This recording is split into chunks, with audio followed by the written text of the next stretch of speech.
Trinetra Churu update में आपका स्वागत है। प्रभारी मंत्री भंवर सिंह भाटी ने कहा है कि मुख्यमंत्री अशोक गहलोत के नेतृत्व में पिछले 2 साल में राज्य में अभूतपूर्व विकास कार्य हुए हैं तथा संवेदनशील सरकार के आमजन को राहत देने वाले फैसलों से आमजन में आशा का संचार हुआ है। प्रभारी मंत्री आज जिला परिषद सभागार में राज्य सरकार के वर्तमान कार्यकाल के 2 वर्ष पूरे होने के उपलक्ष्य में आयोजित प्रेस वार्ता को संबोधित कर रहे थे। इस दौरान उन्होंने चूरू जिले की उपलब्धियों को लेकर सूचना एवं जनसंपर्क विभाग की ओर से प्रकाशित जिला दर्शन चूरू पुस्तिका का विमोचन किया। कि भारतीय जनता पार्टी के चाहे केंद्र के नेता है, इनके जो सांसद है उनका काम तो ये है कि 25 सांसद पूरे जिता करके दिए। लगातार 10 सालों से राजस्थान भारतीय जनता पार्टी को सांसद दे रहा है। केंद्र की सरकार में राजस्थान का बड़ा योगदान है। तो उन सांसदों को राजस्थान सरकार के लिए, राजस्थान के लोगों के लिए वो कोई योजनाएं लेकर के आए, यहाँ के विकास में वो प्रधानमंत्री से मांग करे, वो काम नहीं कर रहे हैं। बल्कि कुछ ऐसे नेता है राजस्थान के जो दिल्ली में बैठ करके राजस्थान के यहाँ के नेताओं के साथ मिल करके हमारी लोकतांत्रिक तरीके से चुनी हुई सरकार को धन बल के आधार पर या अपना उनका जो पावर है उसके आधार पर सरकार को गिराना चाह रहे हैं। अलग अलग जो सरकारी एजेंसियां हैं, income tax, IB, CBI, ED, उनका दुरुपयोग करके वो लगे रहते हैं 24 घंटे इसी काम में कि किसी भी तरह से राजस्थान की कांग्रेस की सरकार को गिराया जाए। उन्होंने देश के कई राज्यों में सरकारों को गिराया है, लेकिन राजस्थान में भारतीय जनता पार्टी के नेता 3 साल तक कांग्रेस की सरकार को नहीं गिरा सकते। ये मैं दावे के साथ कह सकता हूं। उन्होंने जो पहला प्रयास किया वो पूरी तरह से विफल हुआ। फिर वो प्रयास करने का कोशिश करेंगे तो उन्हें कोई सफलता मिलेगी नहीं मिलेगी। कांग्रेस का एक एक विधायक राजस्थान की कांग्रेस पार्टी के साथ है। वहीं मंत्री भंवर सिंह भाटी ने अधिकारियों से कहा है कि राज्य सरकार द्वारा जिले में संचालित विभिन्न जन कल्याणकारी योजनाओं को संवेदनशीलता, पारदर्शिता एवं जवाबदेही से पूर्ण कर आम जन को समय पर राहत प्रदान करना सुनिश्चित करे। मंत्री आज जिला परिषद सभाकक्ष में जिला स्तरीय अधिकारियों के साथ आयोजित बैठक में कोविड-19 महामारी से उत्पन्न परिस्थितियों की समीक्षा एवं जिले में संचालित फ्लैगशिप योजनाओं तथा विकास कार्यों की समीक्षा कर रहे थे। उन्होंने जिले में कोविड-19 महामारी के संक्रमण की रोकथाम एवं बचाव हेतु किए गए कार्यों की समीक्षा करते हुए CMHO को निर्देश दिए कि वैक्सीनेशन के लिए जिले में कोल्ड चेन सेंटर्स की बेहतर मॉनिटरिंग करना सुनिश्चित करें। बैठक के दौरान उपनेता प्रतिपक्ष राजेंद्र राठौड़ ने जिले में वैक्सीनेशन के लिए कोल्ड चेन भंडार सेंटर्स के बेहतर रखरखाव, सिलिकोसिस पीड़ितों का गंभीरता से उपचार, ग्रामीण क्षेत्रों में अवैध शराब की दुकानों को बंद करने, कृषि फसल बीमा योजना अंतर्गत पात्र कृषकों को लाभान्वित करने, आपणी योजना अंतर्गत गाँवों में पेयजल आपूर्ति सुचारू करने आदि के सुझाव दिए, जिस पर प्रभारी मंत्री ने संबंधित अधिकारियों को तत्परता से कार्रवाई करने के निर्देश दिए। जिले की बैठक में ये सिद्ध हो गया कि जिला प्रशासन की नादरशाही, असंवेदनशीलता और उसके कारण से हर महकमे में, चाहे वो महकमा जनता से जुड़ा बिजली का महकमा हो, पानी का महकमा हो, श्रम का महकमा हो, सड़कों का मामला हो, और तो और खुद स्वीकार करना पड़ा कि जुलाई के बाद एक भी पेंशनधारी को पेंशन नहीं मिली। बेरोजगारी भत्ते में पंजीकृत जो 63,000 लोग हैं उसमें 5,000 को बता दे रहे हैं, वो भी अक्टूबर से बंद है। यानी सारी बातें सिद्ध करती है कि जिले में पोपाबाई का राज है, ना कोई काम है ना कोई काज है। वेदनाएं समाप्त हो जाती है। इस सरकार की विदाई तय है, अब समय का चक्र है। ये अगली बार एक मिनी बस में जितने MLA आते हैं उतने भी नहीं आएंगे। ऑडिट के नाम पर लाखों उपभोक्ताओं को परेशान किया जा रहा है। गलती जिसकी है वो जो बिल दिया, बिल में पूरी राशि दी, अब ऑडिट के नाम पर पैसा और वसूलना, ये दुर्भाग्यजनक है। वहीं चूरू के सर्किट हाउस में प्रभारी मंत्री व सरकारी उप मुख्य सचेतक महेंद्र चौधरी ने आमजन के अभाव अभियोग सुनकर कार्य शीघ्रता से करने की बात कही। इस दौरान कांग्रेस नेता जमील चौहान के नेतृत्व में राजकीय पारख बालिका उच्च प्राथमिक विद्यालय को कर्मोन्नत करवाने के लिए सैकड़ों बालिकाएं और उनके अभिभावकों ने मुख्यमंत्री अशोक गहलोत के नाम मंत्री को एक ज्ञापन सौंपा। इस मौके पर अनेक कार्यकर्ता व पार्षदगण भी उपस्थित थे। देखिए, आज चूरू में महेंद्र चौधरी जी हमारे मुख्य सचेतक, उप मुख्य सचेतक विधानसभा, और मैं प्रभारी मंत्री होने के नाते आज हम लोग चूरू आए हैं। यहाँ जिला कलेक्टर कार्यालय में जो DLOs की मीटिंग है और कोविड की जो परिस्थितियाँ हैं उस संबंध में चर्चा की जाएगी, और उसके साथ साथ सरकार के जो 2 साल पूरे हुए हैं उस संबंध में भी कुछ कार्यक्रम आयोजित किए जाएंगे। यहाँ सर्किट हाउस पहुँच के अलग अलग डेलीगेशंस ने जन सुनवाई के जैसे जिस तरह से है उसमें अपनी बातें रखी है। बालिकाओं ने, विद्यालय कर्मोन्नयन की मांग की है और दूसरे अलग अलग काफ़ी ज्ञापन आए हैं, तो उस पर बहुत ही गंभीरतापूर्वक कार्रवाई की जाएगी और सरकार के द्वारा पूरा प्रयास किया जाएगा कि तमाम जो समस्याएं आई है उनका समय रहते समाधान किया जाए। त्रिनेत्र टीवी के हेड व त्रिनेत्र योग धाम के फाउंडर डॉक्टर मनोज योगाचार्य ने आज रतनगढ़ के श्री ताल वाले बालाजी मंदिर में बालाजी महाराज के दर्शन कर पूजा अर्चना की। इस अवसर पर पुजारी धनराज इंदौरिया व पुजारी परिवार की ओर से डॉक्टर मनोज योगाचार्य का दुपट्टा पहनाकर स्वागत किया गया।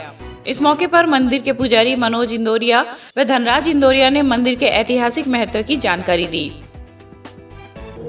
ताल वाले बालाजी मंदिर रतनगढ़ में हम आए हैं, देखकर भव्यता जो यहाँ की है बहुत आत्मा जो है भाव विभोर हो गई और इस मंदिर का महत्म्य जो है वो यहाँ पर घुसते ही आपको महसूस होगा। यहाँ की जो एक एनर्जी है, एक पावर है, एक ताकत है, वो आपको महसूस होगी। और यहाँ जहाँ पर मूल स्थान है और मूर्ति स्थल है, यहाँ पर हम खड़े हैं। जो एक महत्व यहाँ का बताया गया कि कई सालों से यहाँ पर संकीर्तन लगातार चल रहा है 1974 से 25 मई। तो पंडित जी से हम जानना चाहेंगे यहाँ के स्थान के महत्व के बारे में और यहाँ जो संकीर्तन नियमित रूप से चल रहा है क्या कहें। श्री ताल वाले बालाजी महाराज की मान्यता ऐसी है कि इनको नगर का देवता मानते हैं। बच्चे के जन्म से लेकर उनके जितने भी संस्कार होते हैं, उसकी शादी, गठजोड़े की जात, उसको सबसे पहले बालाजी के यहाँ धोख लगवाते हैं। यहाँ के रतनगढ़ के जितने भी दुकानदार हैं, व्यापारी है, वो अपनी फैक्ट्री दुकान खोलने से पहले सुबह सबसे पहले बालाजी महाराज के यहाँ धोख लगाते हैं। यहाँ वर्षों पहले ताल था, यहाँ कुछ भी नहीं था, किसी भी प्रकार का कोई निर्माण नहीं था, केवल ताल था। तो अयोध्या से साधु संतों की एक टोली थी, वो कहीं तीर्थ यात्रा करके वापस अयोध्या लौट रही थी। तो उनको यहाँ पर कुछ एक चमत्कार, एक एनर्जी का ऐसा एहसास हुआ कि स्थान कोई आध्यात्मिक चीज़ के लिए बना हुआ है। तो उन्होंने यहाँ पर बालाजी महाराज की मूर्ति का निर्माण किया और धीरे धीरे बालाजी महाराज के पर्चे शुरू हो गए, लोगों के कार्य सिद्ध होने शुरू हो गए। तो यहाँ पर बालाजी महाराज के मंदिर का निर्माण हुआ और मंदिर के दाहिनी ओर जो अखंड संकीर्तन हरे राम राम राम हरे हरे, हरे कृष्ण कृष्ण कृष्ण हरे हरे, षोडश मंत्र का जो संकीर्तन चल रहा है वो यहाँ त्यागी बाबा श्री रामचंद्र दास जी महाराज के करकमलों से शुभारंभ 25 मई 1974 को शुरू हुआ था। ये अखंड संकीर्तन है, यानी कि अब तक इसमें 12 करोड़ नाम लिए जा चुके हैं और दिन रात अनवरत ये कार्य, ये प्रभु श्री राम का गुणगान है जो चलता रहता है। और बालाजी महाराज यहाँ जितने भी जो खास करके यहाँ के जो स्थानीय लोग हैं, भक्त लोग हैं, उनकी बहुत ज़बरदस्त मान्यता बालाजी महाराज की है और वो अपना हर कार्य आकर बालाजी महाराज के चरणों में अर्पण करते हैं और बालाजी महाराज उनके कार्यों को सिद्ध करता है। हिंदुस्तान में 2 ही मूर्ति है जी, हिंदुस्तान में 2 ही मूर्तियाँ हैं। एक अयोध्या में, एक तो अयोध्या में हनुमान गड्डी बोल के है और दूसरी अपने श्री ताल वाले बालाजी के मंदिर के नाम से है। क्या बात है। तो बड़े महत्व की बात है कि पूरे चूरू जिले में और इस प्रकार का ऐसा मंदिर है जो अयोध्या के किसी मंदिर के बराबर महत्म्य रखता है, वैसी ही मूर्ति यहाँ के स्थान में है।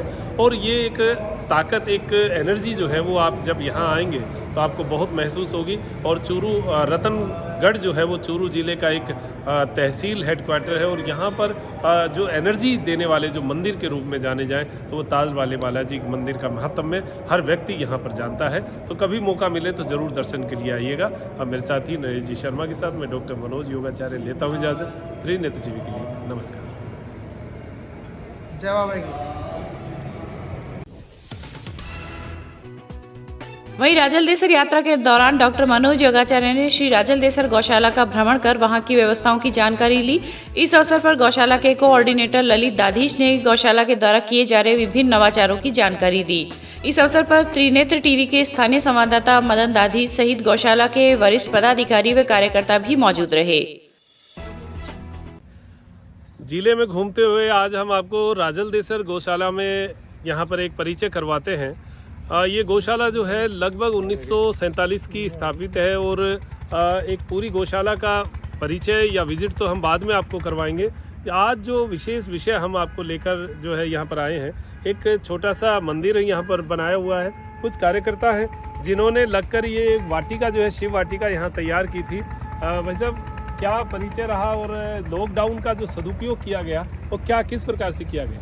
ये मेरा साथी कैलाश, विनोद और अजीत 2-3 साथी और हैं। इन सब ने मिलके कि भी लॉकडाउन में कुछ क्रिएटिविटी की जाए। गौशाला तो हमें रोज आना पड़ता था, तो इसके साथ कुछ काम भी किया जाए। तो इन्होंने ये संकल्प किया और ये वाटिका तैयार कर दी। छोटा सा शिव मंदिर भी पहले पुराना था, ये करीब 70-80 साल पुराना मंदिर है, उसी मंदिर को भी इन्होंने तैयार करवाया। इन सब कार्यकर्ताओं ने ये काम किया। क्या बात है। सामने ये वट वृक्ष आप देखिए कितना शानदार, मेरे ऐसे घुसते ही बड़ा अच्छा लगा। पीपल का पेड़ है, देखने में ये बड़ का सा पेड़ लगता है, लेकिन कितना सुंदर पेड़ है। इस प्रकार के पर्यावरण को जो है जीवित रखने के लिए युवाओं को आगे आना चाहिए। तो राजल देसर के कुछ जो सक्रिय युवा हैं वो लोग कार्य करते हैं। ये आपने क्या लगाया? यहाँ गिलोय भी आपने बहुत सारी लगाई हुई है। गिलोय भी खूब सारे लगा रखे हैं, बाकी खूब सारे औषधि वाले पौधे भी लगा रखे हैं हमने। और हमने फल फ्रूट वाले वो भी लगा रखे हैं, डेकोरेटिव पौधे वो भी लगा रखे हैं। कोशिश की है, हमारी ये कोशिश है कि आगे भी इस गार्डन को और ज्यादा अच्छे लेवल तक ले जाएंगे। तो लॉकडाउन का सदुपयोग करते हुए आपने ये सब बहुत अच्छा काम किया। कितने युवा आपके साथ? लॉकडाउन हमारी 10 से 12 लोग की हमारी टीम बन जाती थी यहाँ। तो सारे जैसे अपने घरों से आके यहाँ आके जिसको जितना टाइम मिलता था उतना टाइम देके ये हम सब ने मिलके बहुत अच्छा टीम वर्क के हिसाब से किया है। क्या बात है। तो देखिए हम जहाँ खड़े हैं ना, ये राजल देसर के हाईवे जो बीकानेर हाईवे है उसके जस्ट NH11 उसी के पास ही खड़े हैं। और ये वाटिका बड़ी सुंदर अब ये बनाने में अभी अंडर प्रोसेस है। हम तो ऐसे ही आगे और बातचीत की तो अच्छा लगा कि हाँ, इस प्रकार के नवाचार हम जब जागरूक होंगे तभी तो कोई कार्य होगा शुरू। तो ये एक शुरुआत हुई है। ये देखिए यहाँ पर सहजना भी मुझे दिख रहा है, अशोक के पेड़ है, गिलोय की बेल तो खैर बहुत ज्यादा है यहाँ। लगभग राजल देसर में गिलोय लेके गए होंगे लोग जी। तो राजल देसर में बहुत सारे लोग, अब देखिए कितनी मोटी गिलोय की बेल है। ये लगानी चाहिए, ये तो सबको लगानी चाहिए। अमृता कहते हैं इसको। जो मृत ना हो वो अमृता है और जो मृत ना होने दे वो अमृता है। इसका लाभ जो है वो तो बहुत है। अब सर्दियों में तो हमें लेना ही चाहिए, कोरोना काल में लेना चाहिए, बहुत लाभदायक। ग्वारपाठा है, आंवला है, तुलसी है, सहजना है, बकायन है, बहुत सारे पेड़ हैं। तो ये एक प्रेरणास्पद बात है, इसलिए मैंने आपको ये बताया, पूरा परिचय दिया है। आप दीजिए इजाज़त। नरेश जी के साथ मैं डॉक्टर मनोज योगाचार्य, त्रिनेत्र टीवी के लिए नमस्कार।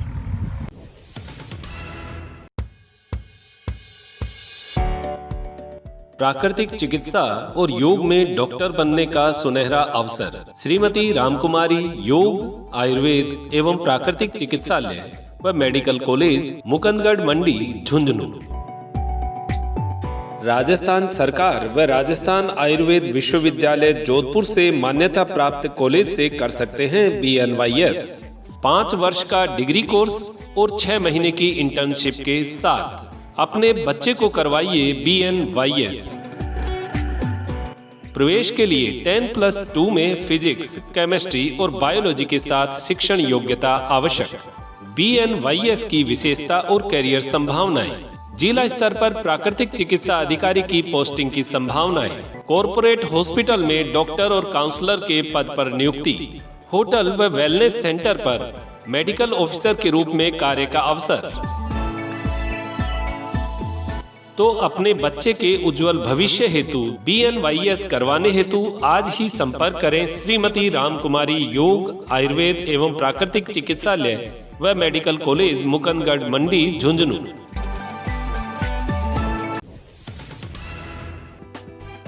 सुजानगढ़ में आज अखिल भारतीय किसान संघर्ष समन्वय समिति के तत्वाधान में दिल्ली में चल रहे किसान आंदोलन के समर्थन में उपखंड कार्यालय के बाहर 8वें दिन बुधवार को भी धरना जारी रहा। धरनार्थियों ने केंद्र सरकार के खिलाफ नारेबाजी करते हुए तीनों कृषि कानून वापस लेने की मांग की। राष्ट्रपति के नाम नायब तहसीलदार को सौंपे गए ज्ञापन में तीनों कृषि कानूनों को रद्द करने, कृषि उपज मंडी समितियों को बचाने, फसल की खरीद के लिए न्यूनतम समर्थन मूल्य कानून बनाने, कृषि उपज अधिकतम दर निर्धारित करने, स्वामीनाथन आयोग की रिपोर्ट लागू करने की मांग की गई। आपके इस न्यूज़ चैनल के मार्फत आम आदमी को, इस देश के नागरिक को ये बताना चाहूँगा कि पूंजीपतियों की गुलाम ये केंद्र सरकार आपदा में अवसर तलाशती रहती है और उस आपदा को अवसर में बदल दिया। इसी क्रम में 3 कृषि से संबंधित काले कानून और अवैध तरीके से, निहायत अलोकतांत्रिक तरीके से लोकसभा और राज्यसभा में ज़बरदस्ती पास करवा के उसको थोप दिया गया है। इससे न केवल किसान, न केवल मजदूर, बल्कि इस देश की 130 करोड़ जनता को भूख से मरना पड़ेगा अगर ये कानून लागू रहा तो। इसके विरोध में और जो दिल्ली में किसान संगठनों का धरना चल रहा है उसके समर्थन में और पूरे देश में जन जागरूकता बढ़ाने के लिए सुजानगढ़ के उपखंड कार्यालय पर ये जो धरना दिया जा रहा है ये अनिश्चितकालीन है और जब तक सरकार इन कानूनों को रद्द नहीं कर देगी तब तक हमारा यह संघर्ष जारी रहेगा। सरदारशहर में आज पंचायत समिति की साधारण सभा की बैठक प्रधान निर्मला राजपुरोहित की अध्यक्षता में हुई, जिसमें विकास अधिकारी दुर्गाराम पारिक ने रिपोर्ट प्रस्तुत की। बैठक में पानी व चिकित्सा का मुद्दा छाया रहा। बैठक में विद्युत निगम व नहर के अधिकारी नहीं आने पर जन प्रतिनिधियों ने विरोध जताया। इस अवसर पर तारानगर विधायक नरेंद्र बुडानिया ने कहा कि पंचायती राज के बिना विकास संभव नहीं है। जन प्रतिनिधियों को ईमानदारी के साथ क्षेत्र का विकास करना चाहिए। इस अवसर पर BCMHO डॉक्टर विकास सोनी, पशुपालन विभाग से नोडल अधिकारी केशरी चंद नाई, CDPO मुकेश कुमार सहित विभिन्न विभागों के अधिकारी उपस्थित थे। बतौर सदस्य मुझे आमंत्रित किया और मैं सभी सरपंचों का और सभी पंचायत समिति के सदस्यों का मनोबल बढ़े और उनमें काम करने की शक्ति बढ़े, इसलिए मैं पंचायत समिति की प्रथम बैठक में उपस्थित हुआ हूँ और सबको मैंने बधाई दी है और सबसे उम्मीद रख के चलता हूँ कि ग्रामीण विकास में वो कसर नहीं छोड़ेंगे और हम लोग भी ज़्यादा से ज़्यादा पैसा सरदारसर पंचायत समिति में पहुँचे, इसके लिए हम पूरी कोशिश करेंगे।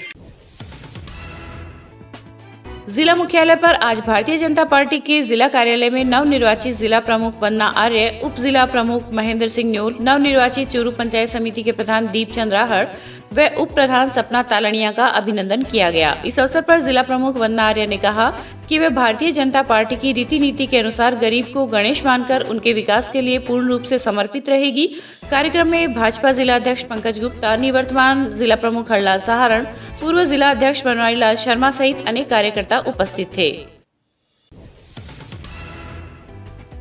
सरदारशहर में आज कृषि कानूनों के विरोध में कांग्रेस देहात एवं शहर के कार्यकर्ताओं ने SDM कार्यालय के आगे प्रदर्शन किया तथा राष्ट्रपति के नाम एक ज्ञापन उपखंड अधिकारी रीना छिपा को सौंपा।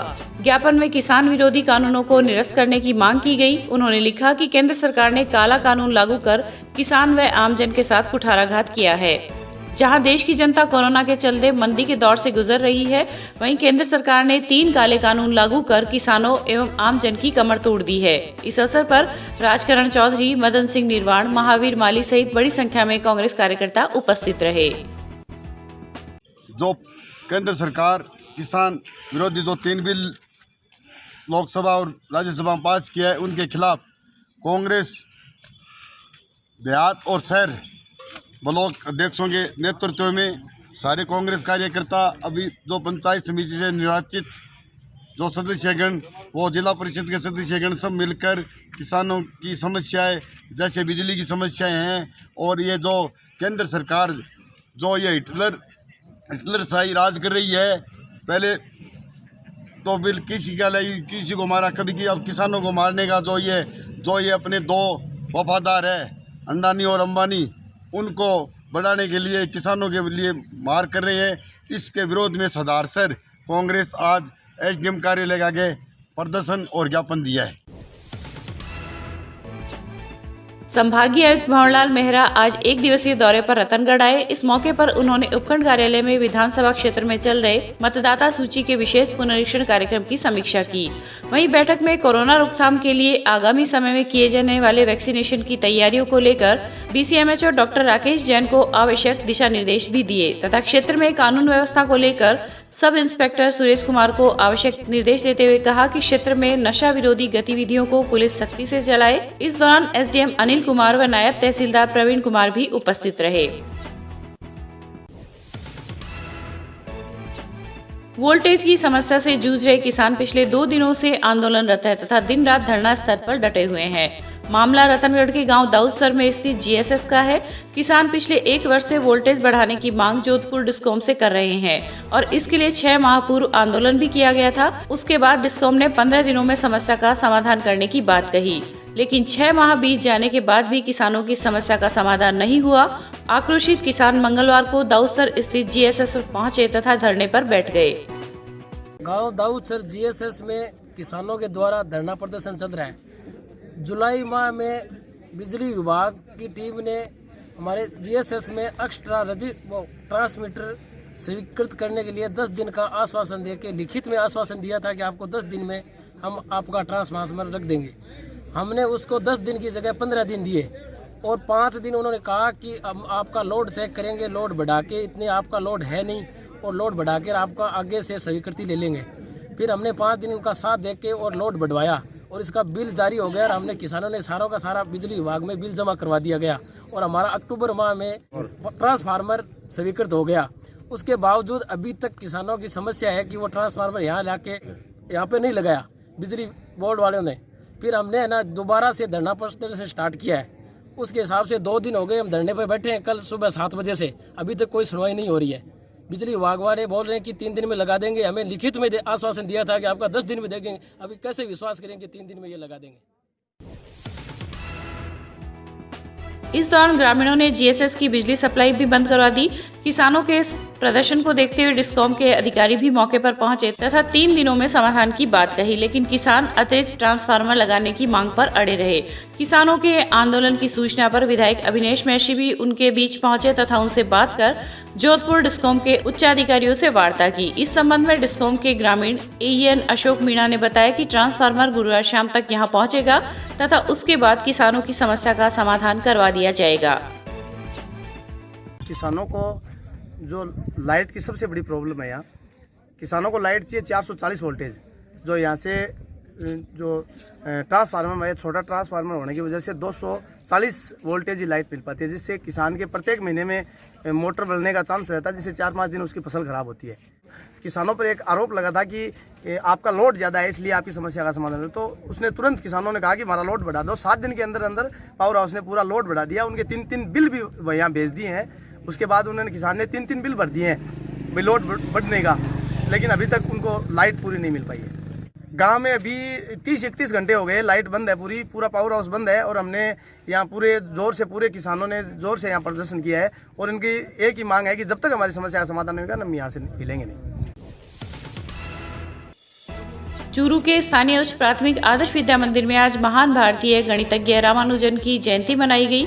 कार्यक्रम में मुख्य वक्ता आदर्श शिक्षण संस्थान के जिला निरीक्षक गोपाल पारिक ने रामानुजन की जीवनी पर प्रकाश डालते हुए बताया कि रामानुजन विलक्षण प्रतिभा के धनी थे, जो बचपन से ही गणित के शोध कार्य करते रहे। उन्होंने बताया कि हमें भी बालक को संक्रियाएं व सूत्र के माध्यम से रोचक जानकारी देनी चाहिए तथा उन्हें चिंतन करने के लिए प्रेरित करना चाहिए। इस अवसर पर विशिष्ट अतिथि आदर्श शिक्षण संस्थान के जिला अध्यक्ष doctor Bhavani Shankar Sharma, medical college Churu की असिस्टेंट प्रोफेसर डॉक्टर सरयू तथा आदर्श शिक्षण संस्थान के कार्यालय सचिव महेश सहित विद्यालय स्टाफ उपस्थित था।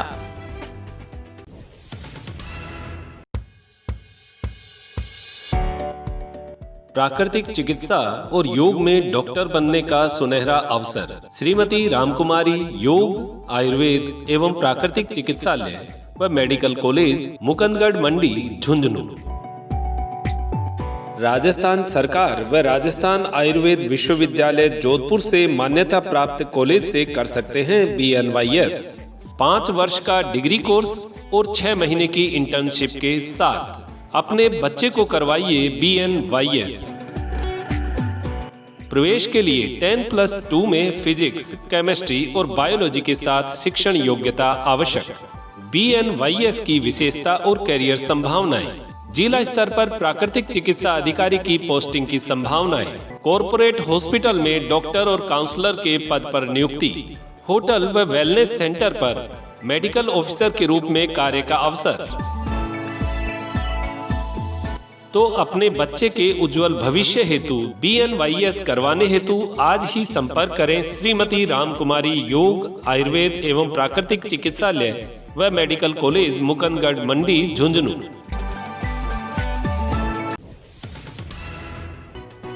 रतनगढ़ के फैक्ट्री मालिक मुकेश हरितवाल की हत्या प्रकरण में गिरफ्तार तीनों युवकों को आज वीसी के जरिए सरदार शहर न्यायालय में पेश किया गया, जहां से उन्हें 2 दिन के पुलिस रिमांड पर भेज दिया गया है। सीआई महेंद्र कुमार ने बताया कि 25 दिसंबर को इन्हें पुनः न्यायालय के समक्ष पेश किया जाएगा। घटना के अनुसार 20 दिसंबर को ऋषिकुल रोड पर मुकेश हरितवाल का शव उनकी कार में मिला था।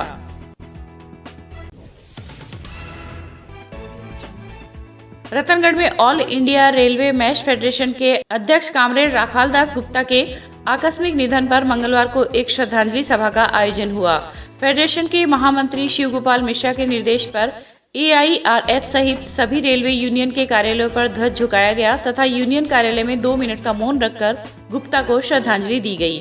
इस अवसर पर शाखा सचिव राम सिंह शेखावत, यूथ विंग उपाध्यक्ष संजय कुमार माली सहित कई कर्मचारी उपस्थित थे। साथियों, आपको जैसे मालूम है कि कल रात को अपने all India railway man federation के AIRF के अध्यक्ष राखाल दास जी गुप्ता का कल रात को स्वर्गवास हो गया था। इसमें अपने महामंत्री जी शिव गोपाल मिश्रा जी ने शोक व्यक्त करते हुए कहा कि NWRU का लाल झंडा जो 3 दिन तक झुका रहेगा, इसलिए अपन उनको श्रद्धांजलि देने के लिए 2 मिनट का मौन रखेंगे। लायंस क्लब चूरू के लायन रामचंद्र निराणिया के आर्थिक सौजन्य से आज ढाणी मुनीम जी की राजकीय उच्च प्राथमिक विद्यालय में 150 जरूरतमंद बच्चों को गर्म स्वेटर वितरित किए गए। कार्यक्रम की अध्यक्षता लायंस क्लब अध्यक्ष सुनील रंजन टकनेत ने की। इस अवसर पर डॉक्टर कमल वशिष्ठ ने बच्चों को प्रगति पथ पर अग्रसर होने के सूत्र बताए। कार्यक्रम में रीजन चेयरपर्सन बालकिशन राजगढ़िया, सचिव राजीव शर्मा, चंद्र प्रकाश खत्री आदि मौजूद थे। लायन रामचंद्र निराणिया के आर्थिक सौजन्य से राजकीय उच्च प्राथमिक विद्यालय ढाणी मुनीम जी में आज ये स्वेटर वितरण का कार्यक्रम किया। इसमें लगभग 150 स्वेटरों का वितरण हम लोगों ने छोटे छोटे बच्चों को किया है। इस भयंकर सर्दी में, चूरू के भयंकर सर्दी में सभी बच्चे सर्दी से त्रस्त थे और विद्यालय परिवार की तरफ से एक डिमांड आई थी लायंस क्लब चूरू की तरफ से, तो आज हमने ये प्रोग्राम आयोजित करके लगभग 150 बच्चों को आज गर्म स्वेटर्स का वितरण किया है।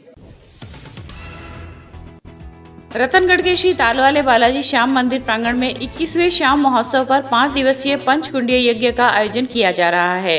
पंडित नवीन हरितवाल व अजय इंदौरिया के आचार्यत्व में गोपाल सहस्त्रनाम, कृष्ण सहस्त्रनाम, शिव सहस्त्रावली के साथ बुधवार को यज्ञ में आहुतियां दी गई। मुख्य यजमान महावीर बुढ़ाडरा, नारायण प्रसाद चौधरी व गोपाल धड़ ने पूजा अर्चना की। इस अवसर पर पुजारी गिरधारी लाल, धनराज, मनोज सहित कई लोग उपस्थित थे। श्री तालवाले बालाजी मंदिर परिसर में ही श्री श्याम मंदिर, बड़ा ही सुंदर भव्य दरबार देखकर मन किया कि एक बार आपको दर्शन जरूर करवाएं। क्या महत्व है, किस प्रकार लोग जो है यहाँ पर आते हैं और क्या पूजा का हिसाब रहता है, कैसे जो है यहाँ की एनर्जी एक आम व्यक्ति ले सकता है, उसके बारे में हम जानना चाहेंगे। आज पंडित जी महाराज हैं यहाँ पर हैं, इनसे बात करते हैं। जी महाराज जी, कैसे जो है यहाँ पर इस जगह के महात्म्य के बारे में किस प्रकार जो है लोगों के मन में अवधारणा बनी? ये तपोभूमि है, सिद्धपीठ बालाजी तपोभूमि, श्याम रतन सरकार का ये मंदिर है। अनन्य प्रेम, भक्ति, समृद्धि, लक्ष्मी प्राप्ति होती है और रोग संकट कटने। यहाँ के इतना विश्वास है जनता को कि यहाँ पे आने से कई लोग तो खाना ही नहीं खाते दर्शन करने बगैर। अच्छा, दर्शन करके ही चाह पानी लेते हैं, जल पान ग्रहण करते हैं, खाना खाते हैं। दर्शन के लिए रात को, या अभी कोरोना में जो लॉकडाउन लगा था तो लोग यहाँ बाहर से इंतजार कर रहे थे कब गेट फाटक दरवाजा खुलेगा, हम दर्शन करें भगवान का। इतनी आस्था है, आस्था का फल उनको मिलता है। ये नगर सेठ है, ये श्याम रतन सरकार बालाजी महाराज सबका भला करते हैं, सब संकट काटते हैं। जय श्री श्याम, जय श्री। सुजानगढ़ में आज पूर्व प्रधानमंत्री चौधरी चरण सिंह की 118वीं जयंती किसान दिवस के रूप में मनाई गई।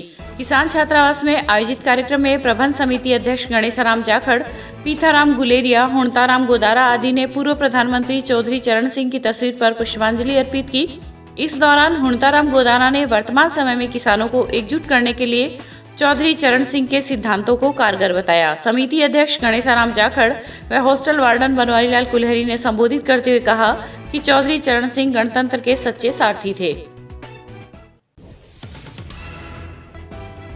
राजस्थान की गहलोत सरकार के 2 वर्ष पूर्ण होने पर आज उप मुख्य सचेतक राज्य मंत्री महेंद्र चौधरी आम जन के बीच सरकार का लेखा जोखा लेकर चूरू में 1 दिवसीय दौरे पर रहे। चौधरी के चूरू आगमन पर नर्मदा पार्क के आगे NSUI के पूर्व प्रदेश सचिव कैलाश सैनी के नेतृत्व में सैकड़ों युवाओं ने मंत्री का साफा पहनाकर स्वागत किया।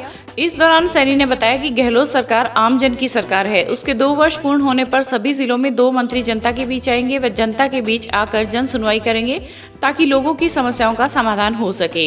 इस दौरान जिला कांग्रेस कमेटी के प्रवक्ता नरेंद्र सैनी, पूर्व सरपंच हरफूल आर्य, कांग्रेस नेता आरिफ पीती सर सहित अनेक कार्यकर्ता मौजूद रहे।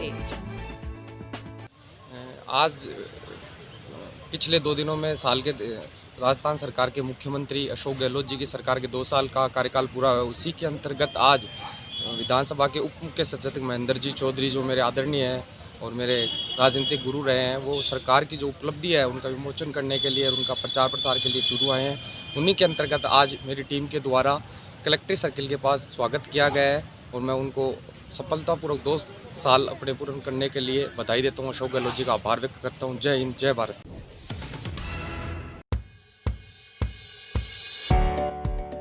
प्राकृतिक चिकित्सा और योग में डॉक्टर बनने का सुनहरा अवसर। श्रीमती रामकुमारी योग, आयुर्वेद एवं प्राकृतिक चिकित्सालय व मेडिकल कॉलेज, मुकंदगढ़ मंडी, झुंझुनू।